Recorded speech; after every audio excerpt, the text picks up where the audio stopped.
Welcome to Digital Class School channel.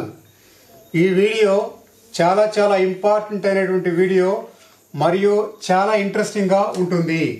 గతంలో అనేక రకాల కాంపిటేటివ్ ఎగ్జామ్లలో అడుగుతూ ఉన్నటువంటి అతి ముఖ్యమైన మ్యాథమెటిక్స్ ప్రశ్నలను మీకు ఇక్కడ వివరిస్తున్నాము. ఇవి చాలా ఇంపార్టెంట్ అయినటువంటి ప్రశ్నలు. ఈ వీడియో అనేక రకాల కాంపిటేటివ్ ఎగ్జామ్స్ రాస్తున్న వారికి అలాగే జనరల్ మ్యాథమెటిక్స్ ఎగ్జామ్స్ రాస్తున్న వారికి ఎంతగానో ఉపయోగపడుతుంది. ఇక్కడ చూడండి, ఈ విధంగా ప్రశ్నను ఇచ్చి ఇక్కడ కంటిన్యూ అవుతూనే ఉంటుంది. ఇన్ఫినిటీ అని ఇస్తారు. దీని యొక్క వాల్యూ ఎంత? ముఖ్యంగా non math students, mathematics background లేనటువంటి వారు, అలాగే అకాడమిక్ గ్యాప్ ఎక్కువ ఉండి కాంపిటేటివ్ ఎగ్జామ్స్ రాస్తున్నటువంటి వారికి ఈ వీడియో ఎంతగానో ఉపయోగపడుతుంది.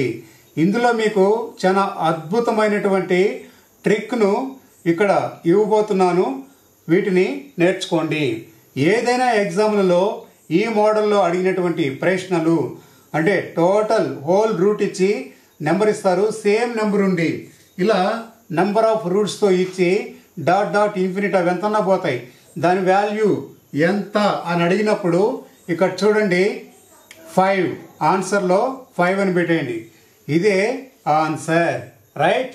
చాలామందికి ఈ విషయం తెలియక ఇది చాలా కష్టంగా ఉంది అనేసి వదిలేస్తూ ఉంటారు. అలాగే మరొక ఎగ్జాంపుల్ని అబ్జర్వ్ చేయండి. Root of 4 again root of 4 again root of 4 again root of 4 dot infinity okay is equal to ఎంత అని అడుగుతూ ఉంటారు. ఇటువంటి ప్రశ్నలు అడిగినప్పుడు ముఖ్యంగా non math students, mathematics background లేని వారు ఈ ప్రాబ్లం మనం సాల్వ్ చేయలేము, ఇది చాలా క్రిటికల్గా ఉంది అనేసి వదిలేస్తూ ఉంటారు. లేదా ప్రతిదానికి రూట్ వాల్యూ తెలుసుకుంటూ ఉంటారు. ఎంతవరకు తెలుసుకుంటారు? సో ఇలా ఇచ్చినప్పుడు సింపుల్ ట్రిక్ ఏంటంటే ఇట్లా కామన్ నెంబర్గా ఇచ్చేసినప్పుడు అట్లా ఇన్ఫినిటీ ఉన్నప్పుడు రైట్ దానికి ఆన్సర్ ఇక్కడ ఏదైతే నెంబర్ ఉందో ఆ నెంబరే అవుతుంది. దీనికి ఆన్సర్ 4 రైట్. అలాగే మీకు మరొక షార్ట్ కట్ ట్రిక్స్ని ఇక్కడ వివరిస్తున్నాను, అబ్జర్వ్ చేయండి. ఈ ప్రశ్నలు కూడా చాలా కాంపిటేటివ్ ఎగ్జామ్లలో అడుగుతూ ఉంటారు. 0 ఫ్యాక్టోరియల్ విలువ ఎంత అని అడుగుతూ ఉంటారు. దీనికి సింపుల్ ఆన్సర్ 1 ఓకే. ఇది factorial symbol. 0 factorial is equal to 1. అలాగే దీనికి మీరు 0 అని పెడితే ఆన్సర్ రాంగ్ అవుతుంది. చాలామంది non math students, mathematics background లేని వారు 0 ఫ్యాక్టోరియల్ అంటే 0నే కదనేసి 0 పెడతారు. అది తప్పు. అలాగే 1 to the power of 0 దీని వాల్యూ ఎంత? దీనికి కూడా చాలామంది non math students, mathematics background లేనటువంటి వారు ఇక్కడ 1 into 0 అని అనేసి దానికి ఆన్సర్ 0 పెడుతుంటారు. కాదు, 1 to the power of 0 is equal to 1 అని అర్థము. దీనికి కూడా ఆన్సర్ 1. చాలా దాదాపు 90% స్టూడెంట్స్ ఏదైనా కాంపిటేటివ్ ఎగ్జామ్స్ రాస్తున్నప్పుడు ఈ రెండింటికి రాంగ్ ఆన్సర్లు ఇస్తూ ఉంటారు రైట్. కొంచెం జాగ్రత్తగా అబ్జర్వ్ చేసి కరెక్ట్ ఆన్సర్ని ఇవ్వాలి. అలాగే 0 to the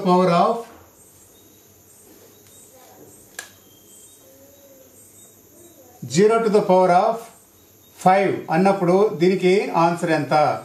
0 రైట్. సో దీనికి 1 అని పెట్టకూడదు. 0 to the power of anything అన్నప్పుడు దానికి 0నే వస్తుంది. అలాగే anything to the power of 0 అంటే దానికి ఆన్సర్ 1 అని వస్తుంది. అలాగే రూట్ 0 ఇజ్ ఈక్వల్ టు ఎంత? Root 0 is equal to 0 okay. అలాగే రూట్ 1 వాల్యూ ఎంత? దీనికి కూడా చాలా మంది కన్ఫ్యూజ్ అయిపోతూ ఉంటారు. రూట్ 1 వాల్యూ మనకు తెలియదు కదా అనుకునేసి. Route 1 value 1. అది ఎలా అంటే ఇక్కడ చూడండి, రూట్ 1 అంటే 1 into 1 ఎంత అవుతుంది? 1 అవుతుంది. అప్పుడు దాన్ని 1 స్క్వేర్గా రాసుకుంటాం రైట్. 1 స్క్వేర్గా రాసినప్పుడు ఎన్నిసార్లు 1 గురించిన 1 వస్తుంది కనుక ఆ స్క్వేర్కి 1కి క్యాన్సిల్, 2 స్క్వేర్కి రూట్ క్యాన్సిల్ కొట్టేస్తాం, మిగిలింది ఏంటి? 1 అన్నట్టు రైట్. దీనికి ఆన్సర్ 1 అని రాసుకోవాలి. ఈ విధంగా చాలా కాంపిటేటివ్ ఎగ్జామ్లలో ఇటువంటి సింపుల్ ప్రశ్నలు వస్తూ ఉంటాయి. కానీ చాలామంది కన్ఫ్యూజ్ అయిపోయి వాటికి రాంగ్ ఆన్సర్ని ఇస్తూ ఉంటారు, రైట్. సో అలాగే మరికొన్ని అబ్జర్వ్ చేయండి.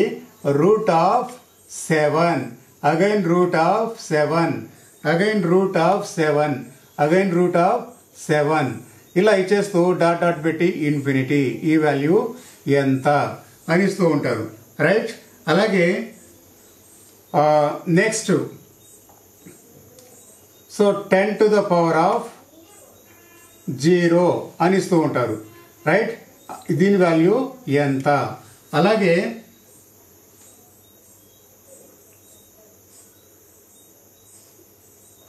Six, root of 6, root of 6, root of 6, root of 6 అలా ఇచ్చేసి ఇన్ఫినిటీ, ఈ వాల్యూ ఎంత అని ఇస్తుంటారు. చూడండి, ఈ ఒకే నెంబర్ కలిగి ఉండి ఈ విధంగా రూట్లు ఇచ్చుకుంటూ ఇన్ఫినిటీ కానీ పెట్టుంటే అక్కడ దానికి ఆన్సర్ అదే నెంబర్ అవుతుంది. ఆన్సర్ 7. ఏ నెంబర్ అయినా సరే బేస్ అంటాం దీన్ని, రైట్. ఇది తెలుగులో అయితే ఘాతాలలో ఉన్న లెక్క ఇది. సో ఇది భూమి అంటారు తెలుగులో, పైనున్నదేమో ఘాతం అంటారు. ఇంగ్లీష్లో అయితే ఇది బేస్ అంటారు, పైనున్నది ఎక్స్పోనెంట్ అంటారు, రైట్. సో ఎక్స్పోనెంట్ బేస్ ఏదున్నా కానీ ఎక్స్పోనెంట్ కనుక 0 ఉంటే దానికి ఆన్సర్ 1 అవుతుంది. ఇది బాగా గుర్తుపెట్టుకోండి, ఓకే. సో ఇక్కడ కూడా అంతే, మీకు కామన్ నెంబర్ ఒకటి ఇచ్చేసి రూట్లు ఇచ్చుకుంటూ ఇన్ఫినిటీ పెట్టినప్పుడు దాని యొక్క ఆన్సర్ ఏమవుతుంది, అదే నెంబర్ అవుతుంది, 6 అనేది అవుతుంది. ఇటువంటి ట్రిక్స్ని మీరు నేర్చిపెట్టుకోవడం వలన చాలా ఎగ్జామ్లలో ఇటువంటి ప్రశ్నలు అడుగుతుంటారు. అటువంటిప్పుడు మీరు డైరెక్ట్ ఆన్సర్ని అక్కడ రాసి వేయవచ్చును.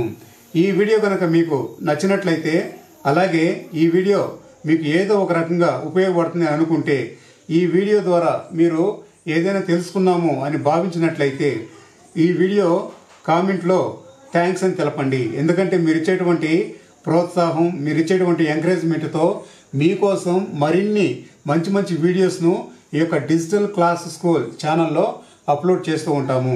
కొత్తగా చూసేవారు ఎవరైనా ఉంటే దయచేసి వారందరూ కూడా డిజిటల్ క్లాస్ స్కూల్ ఛానల్ను సబ్స్క్రైబ్ చేసుకోండి. ఎందుకంటే మేము రెగ్యులర్గా వివిధ రకాల ఎడ్యుకేషనల్ వీడియోస్ను ఈ యొక్క డిజిటల్ క్లాస్ స్కూల్ ఛానల్లో అప్లోడ్ చేస్తూ ఉంటాము. ఆ యొక్క వీడియోస్ అన్నీ కూడా మీకు ఆయా సబ్జెక్టులలో నాలెడ్జ్ని డెవలప్ చేసుకోవడానికి, అలాగే వివిధ రకాల కాంపిటేటివ్ ఎగ్జామ్స్ గాను ఎంతగానో ఉపయోగపడతాయి. ఈ వీడియోని లైక్ చేయండి, అందరికీ షేర్ చేయండి. Thank you for watching this video. దయచేసి ఈ యొక్క కామెంట్లో మీకు ఏదైనా మ్యాథ్స్లో డౌట్ ఉన్నా తెలియపరచండి, వాటిని మేము సాల్వ్ చేసి మీకు అందిస్తాము. Thank you for watching this video.